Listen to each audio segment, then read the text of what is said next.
Hello, I'm your host, Khari Douglas, and welcome to Catalyzing Computing, the official podcast of the Computing Community Consortium. The Computing Community Consortium, or CCC for short, is a programmatic committee of the Computing Research Association. The mission of the CCC is to catalyze the computing research community and enable the pursuit of innovative, high-impact research. In this episode, I sit down with CCC Council member Daniel Lopresti.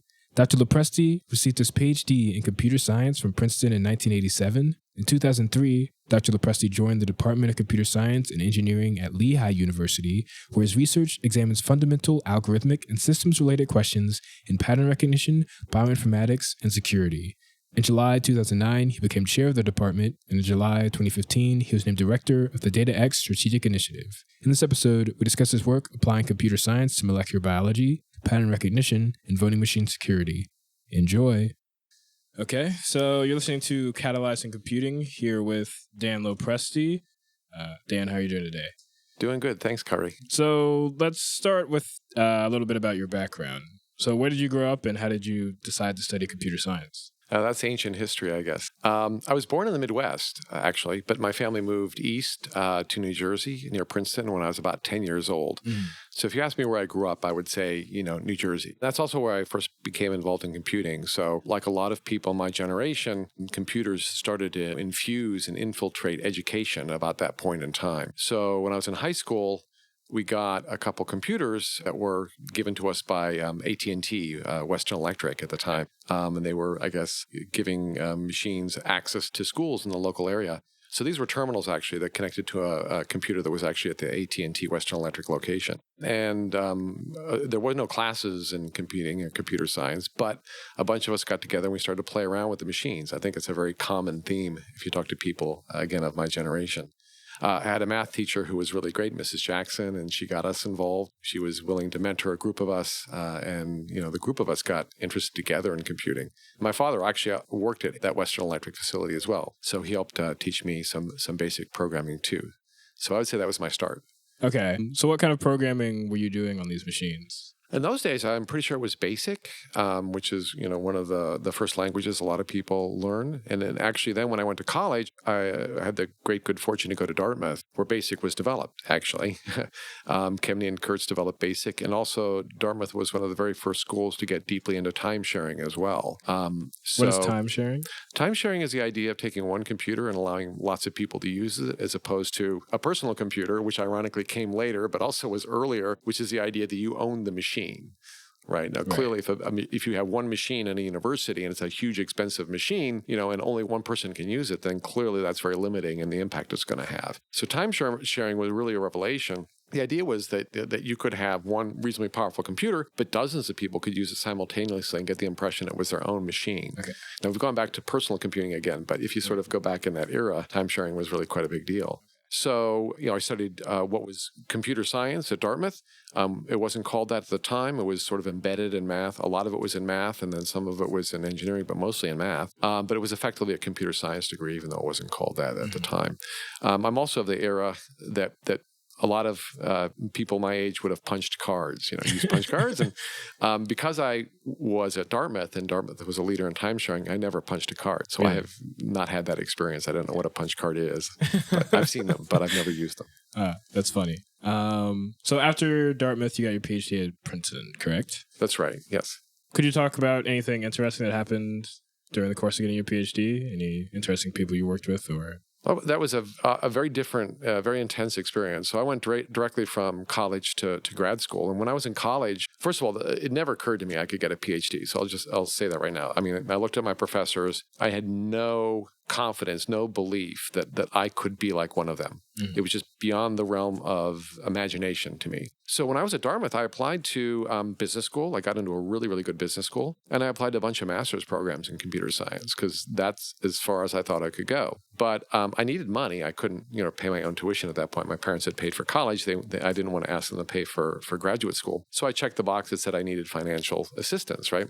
And luckily, a bunch of universities realized how foolish I was, that one, I was qualified for a PhD, and that they wouldn't give me, financial assistance as a master's student, but they would as a PhD student. So I applied for master's programs, and I was accepted into PhD programs, which still kind of scared me a little bit. I was like, wait a minute, I don't think I can do this. So I said, well, that's my best option now. And Princeton accepted me as one of the excellent schools, and I went to Princeton, even though it was about 15 minutes from where I grew up. Yeah, that's an interesting path. So your thesis was on parallel algorithms for the rapid comparison of genetic sequences. Is that correct? That's right. Yeah. So I, obviously I had the good fortune to work with a lot of really great professors at Princeton. My advisor was Dick Lipton, a very famous theoretical computer scientist, but does lots of different things. And this was just when the Human Genome Project in molecular biology started to come out. And that was one of the first outside fields that made heavy use of computing and computer science. And I don't remember exactly how it came about. It's also the time that VLSI, the idea that even like at a university, a student or a professor could actually build a chip and have it fabricated. And VLSI, you mean very large scale integration? That's right. Okay. That's right. Yeah. So that's the technology for laying down circuitry using a set of rules that were developed that took it from the realm of a professional engineer. Mead Conway were the name of the two scientists who came up with this. And the book is like the Bible that sort of started a lot of careers in computer architecture, parallel computing. And they basically wrote a book that was accessible to a graduate student or professor that told you what you needed to do to lay down the circuitry to design your own chips, basically, which could be high-performance parallel computers or anything else. And then Moses was a service that was provided to actually allow you to fabricate these chips. So for a few $1,000s, you could actually submit your design and have it fabricated and get the real chip back and test it, which is, even now, it's kind of mind-boggling. Yeah. I actually honestly don't know if they're still doing it, but I wouldn't be surprised if they are. So again, that was the spark that actually lit a lot of careers, and it certainly attracted me. So I saw a problem from molecular biology, and it was a problem that had a very nice, elegant solution using a technique that's called dynamic programming. Mm-hmm.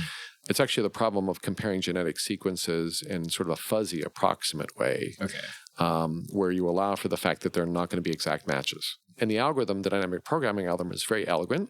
It's order n squared, so it's reasonably fast, but it's not super fast. But then sequences get long, that n, becomes an issue, and then the n squared becomes an even bigger issue. And in these days, we're using mini computers. We're using, DECFAX mini computers and things like that. So I was able to recognize that there was a way to parallelize, to take this algorithm, this basic algorithm for comparing genetic sequences, and develop a parallel version of it using a new architecture that was called the Systolic array. Okay.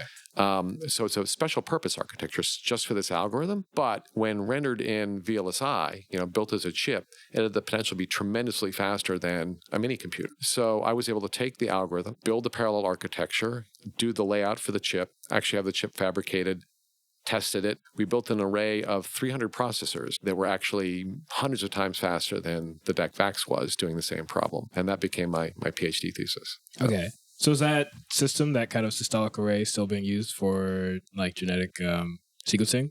Well, so it's interesting. So we did a lot of things in those days in terms of developing special purpose hardware and then more reconfigurable hardware. So that was also the early days of a technology called field programmable gate arrays. And the idea there was that instead of actually hardwiring the circuitry the way I was doing it using the Mead-Conway rules, you could actually program at a hardware level, a technology that was called an FPGA. So we took that same algorithm and moved it from the hardware implementation I moved it onto an FPGA supercomputer architecture as well. But then what happened was kind of interesting. What happened was the cost-benefit ratio for building custom chips and even for doing some of these, more specialized things like the FPGA supercomputers got subsumed by the advances that would be made in just standard single process microprocessors, right? Microprocessors were being used in oodles of devices, and Intel and the other companies that were doing them were really maximizing the performances of microprocessors, really maxing them out. So it was really hard to stay ahead of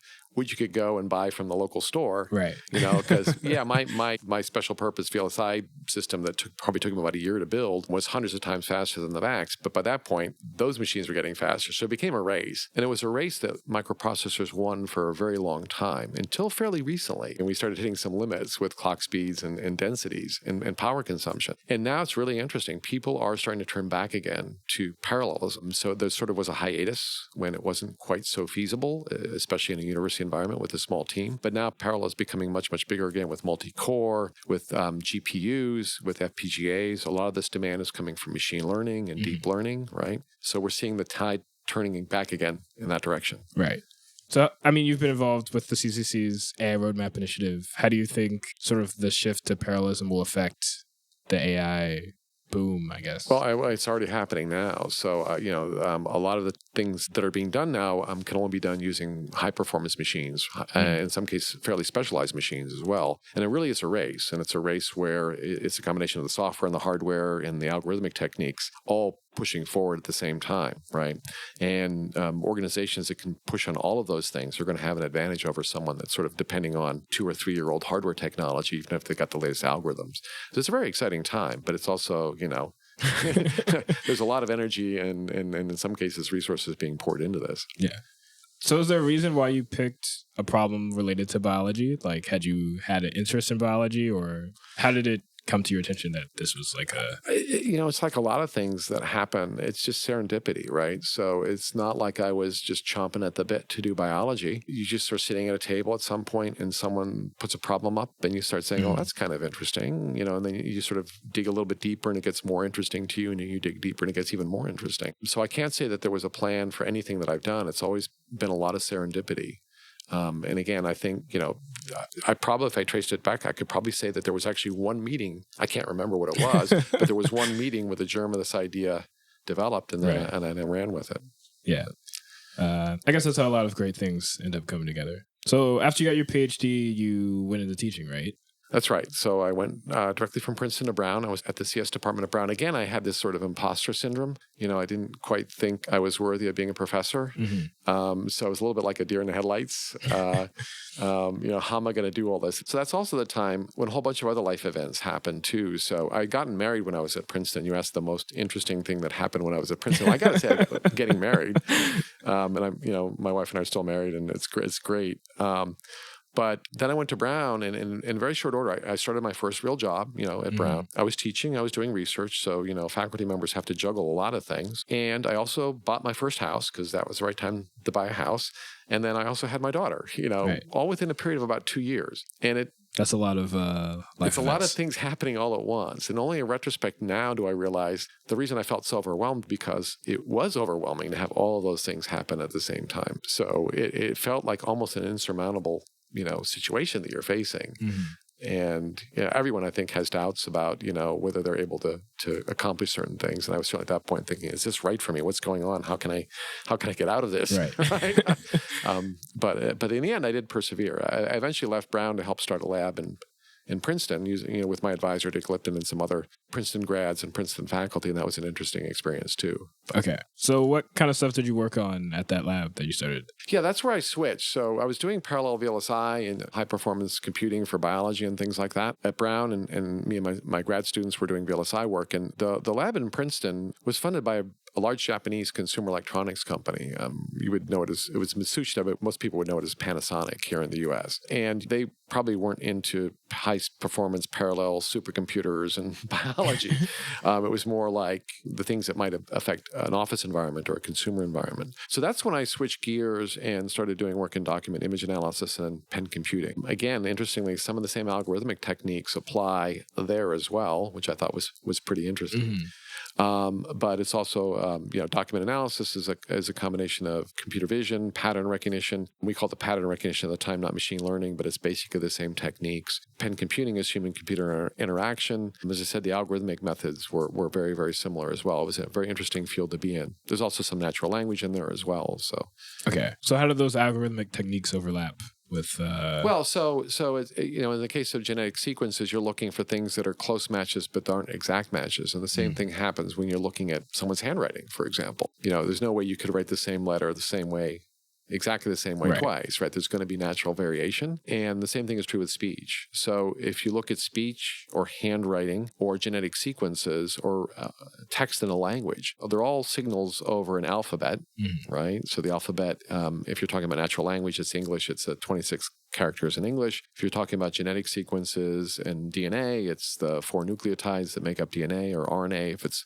protein sequences, there are 20 amino acids that make up protein sequences. If you're talking about speech, it's the phonemes, the string of phonemes, but again, it's a one-dimensional signal. If you're talking about handwriting, if you measure it as a dynamic signal, then it's the location of the pen tip over time, the XY location of the pen tip over time. All of these things are one-dimensional signals, and all of them, you can never expect to be an exact match. You've got to sort of have tolerance for various kinds of mismatches. And that's the algorithm that I developed, the parallel version when I was a PhD student.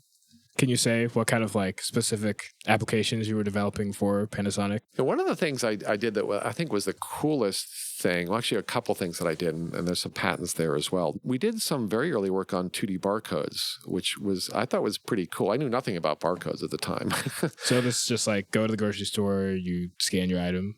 Well, that was those are 1D barcodes, of course, and we wanted to embed a lot more information. So 1D barcode is a relatively small amount, and UPC codes have been around for quite a long time. But we recognized, that we could maybe embed information on documents. Again, the focus there was office and consumer type devices, right? So we had this idea that we could take the information from a document, and instead of just doing OCR, which is error-prone, certainly was error-prone at the time, has gotten better, we could actually embed that information either in a 2D barcode or actually hide it in the document. Okay. Using something called steganography, which is hiding information in a way that's not perceptible to a human, but a computer can recover. We also had this idea of a 2D barcode.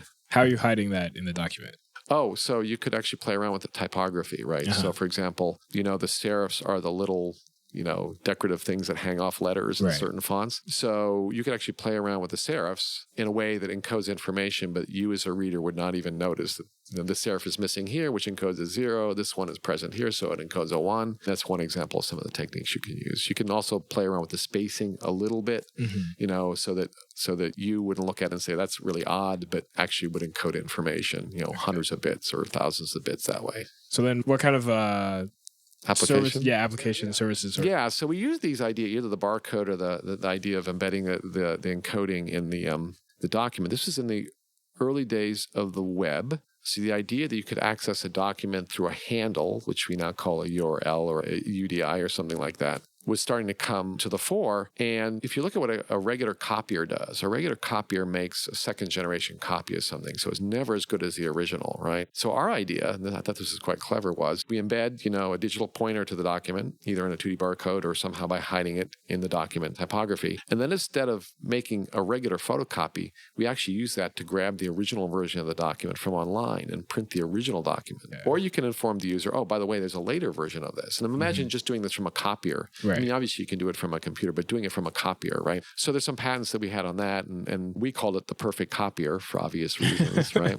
And actually Panasonic came out with a product based on this, which I thought was really, really cool. Now that's just as I was leaving the company, and I don't remember, I was not privy to all of the commercial details, but I remember seeing on a United flight, looking at the flight magazine, and there was a full-page ad for the hyperdocument system, which I created. Wow.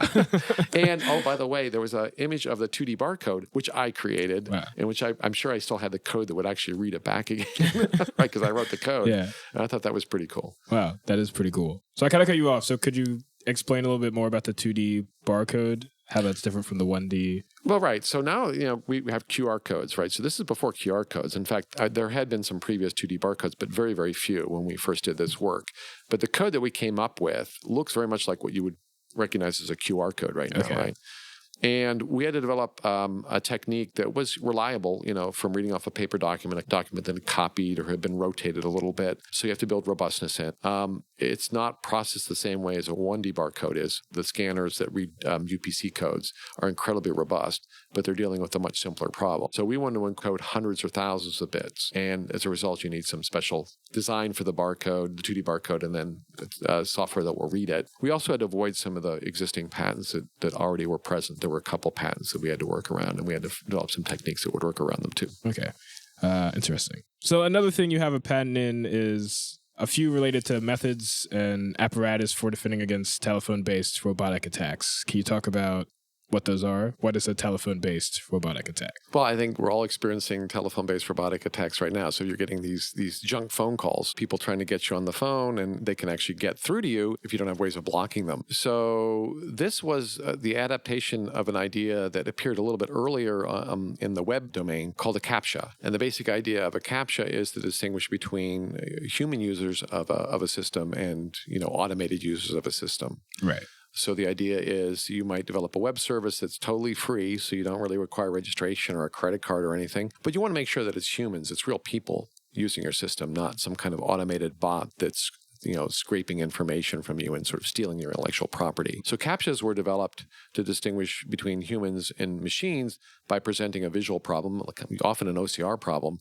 that is hopefully easy for humans, but hard for machines to solve. The idea of this methods and apparatus for defending against telephone-based robotic attacks just carries that over to the audio domain, right? Okay. So the idea is you've got someone calling you on the phone, and you want to let real humans through when they're calling you, but you don't want an automated system to get through to you. So you present the person calling you or the entity calling you with a challenge, and it's an audio challenge that humans would be very good at solving, but that machines probably wouldn't be so good at solving, right? Okay. So what is this, like press 1 when you Well, you might say, press the key below the 3 key on your keypad. Now, that requires pretty good speech recognition, but it also requires some understanding of the real world. You have to understand the layout of the keys on a telephone keypad, right? So that's the kind of intelligence that has been hard for computers up until fairly recently. So that might be an example of one of those protections, but a lot of other protections you could do as well. Okay. So are these systems still being used? Because I get a lot of spam calls. So actually, I want to give credit to John Bentley. So John, a lot of people listening to the podcast will realize that John Bentley is a very famous computer scientist and algorithm developer, one of the founders of the field of computational geometry, and was on the faculty at Carnegie Mellon and was at VIA Labs for a very long time. And I got connected with John, and we've done a lot of really cool things together. He's a big supporter of our department at Lehigh, and he started to develop this idea in collaboration with him and with Henry Baird, who's another founder in the field of computing, and some others. We came up with this idea that resulted in these patents. Now, what Avaya might be doing with them, that I'm not sure. It'd be really nice to have these techniques to protect us from these robotic calls that we're all getting right now. It definitely seems like an area that is ripe for some new solutions, I guess. You also worked on a project related to electronic voting called the Perfect Project. Yeah, so electronic voting, of course, again, is another really interesting subject that computer scientists have gotten involved in, and some have gotten involved in a very big way. And a lot of this happened after the 2000 presidential election, which was controversial for what happened in Florida with respect to the punch card ballots and the recount in Florida. And then the rush to replace those voting systems with purely electronic voting systems, which are called DREs. And when this happened, a lot of people said, well, this is great. We've got computers everywhere else. Why shouldn't we be voting using computers? And computer security experts said, whoa, wait a minute now. There's a big difference between ordering a sandwich at a local, Subway sandwich shop and voting, right? So we got to worry about the security of these systems. And a lot of these systems are being built using large software environments, commercial operating systems that we know have thousands and thousands of bugs in them. They're being built using hardware that could be compromised. Some of the hardware actually had network capability. A lot of it has the ability to plug in, external modules, external memories. It was demonstrated numerous times that there were features in the hardware that allowed you to basically reprogram the firmware of the voting machine quite easily with just a few minutes of access to the machine. And, we all know the computers are incredibly powerful machines. They can do anything, right? Including lie to you, tell you that they've recorded your votes, but actually store a different set of votes. So as a result, computer security researchers started pushing back and speaking up and saying, we can't do it this way. This is really bad. We've got to be a lot more careful about it. Coming from my background, I both obviously support that position, but a lot of people were saying, for now, the safest thing that we can do is vote on paper. And it seems archaic, it seems primitive, but the fact is, voting on paper means we, the voter, creates an artifact that he or she is actually verified. Right. They create this artifact. It's a physical artifact. And as a result, we can scan it, we can process it the same way we read SAT tests very reliably. And then, by the way, if something does come up and we have reason to question the results of the election, we can always go back to the original artifact, the paper that the voter marked. And as a result, have much more confidence in the result, the outcome of the election. So that is a tremendously powerful premise. I still think it's the right way to do things. I think a lot of people would agree with me. But there's still some challenges with reading paper-based ballots, right? So one of the things that we should be worried about or concerned about is what were called marginal markings. Markings, for example, if the instructions say that you should completely fill in an oval, right? Well, the fact is some people aren't going to read the instruction. They're going to use an X mark. They're not going to fill in the oval. Or maybe they'll try to fill in the oval and they'll only get half of it. And as a result, we need really powerful pattern recognition and image processing techniques to be able to deal with these situations. And that's what the perfect project was, is to start working on some of those techniques. Okay. And did anything specific come out of this, like in terms of new voting machines or? Well, some of the methods that we developed, I actually was involved in a discussion in my local county that was making a decision about a month ago about voting technology. And I noticed that one of the vendors that was proposing a system was actually using some things that we had been talking about. And I won't claim that we invented those ideas, but this was about a decade later. And those ideas are starting to permeate some areas, which is good to see. Yeah.